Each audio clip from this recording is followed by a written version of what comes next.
G'day, and now it's time for our weekly update of the extension, and I've left it a little bit later in the day this time for one simple reason. We've got power. So see there in here, and we've got, and not only do we have power, but I've got a lot of GPOs set up. Well, GPOs is the technical term in Australia.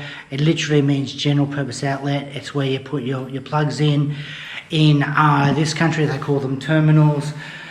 Basically it's the exact same thing. So I've got some terminals just here.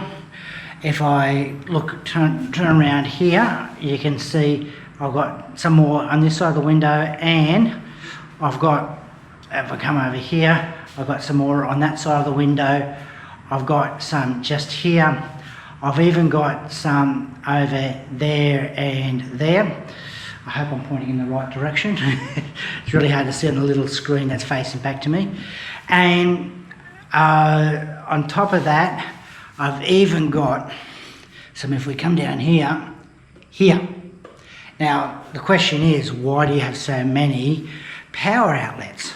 Well, the answer is very simple. We don't know what we don't know. And I don't know where we need power fully. I mean, you've got ideas and stuff like that, but the thing is, better to have too many PowerPoints, ones that you never ever use, than to have not enough. To have to put in a PowerPoint later on down the track is a lot more expensive compared to actually just running out a few extra now. Secondly, this is all wired up correctly. I've got the correct gauge of wiring for each terminal point. I've got everything going back with the right amount of trip switches back at the meter box, and so everything is fine. So I know I'm not going to run into any problems.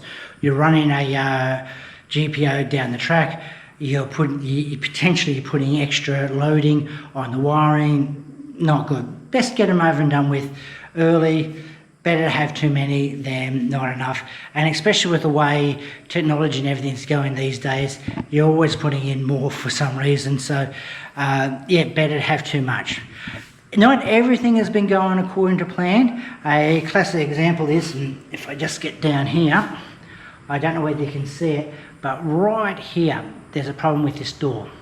Now, when they put the door furniture on, there was a bit of a problem here. They kind of blew out the timber a little bit there, but it's okay. I had a look at it.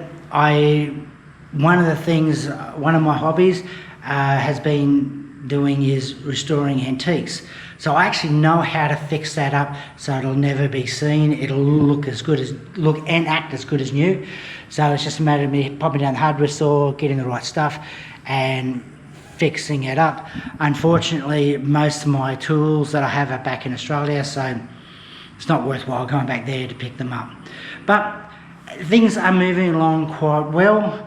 The other thing that we have here is, if I come over to here, we've got a lot of tiling that got done yesterday. Now, they reckon it's okay to walk on today, but I'm not quite comfortable with it. The bed that the tilers go down is actually quite thick, and let's face it, quite heavy, and I want to leave just an extra day or two before I walk down on that there. The guys that actually did this, they are a lot lighter than me. It probably wouldn't affect it with them being on there, but even if it doesn't affect it with me being on there, it doesn't hurt to wait an extra day or two to know that it's going to be fine, it's safe. It's a lot easier waiting an extra day than it is having to rip it up and relay it because it wasn't dry enough and the tile sunk or warped, whatever. So other than that, everything's going well. This is almost ready where we can start moving the kitchen from inside to out. So this will all be done over the next week, and so next week I'll be able to show, hopefully, that this whole wall section is gone, because we're looking at opening that up. So we've got to open it up, but no point opening that up until we could close this room off properly. And now that we've got the door on there, we've got the windows, we've got curtains to make everything nice and private. It's actually, we're in a position now where we go, okay, well, we can actually afford to do this. So it's a matter of then going through and doing all that. So that's where we are at the moment with this. Hope you've enjoyed this little update, and next week I'll show you another one. Anyway, cheers.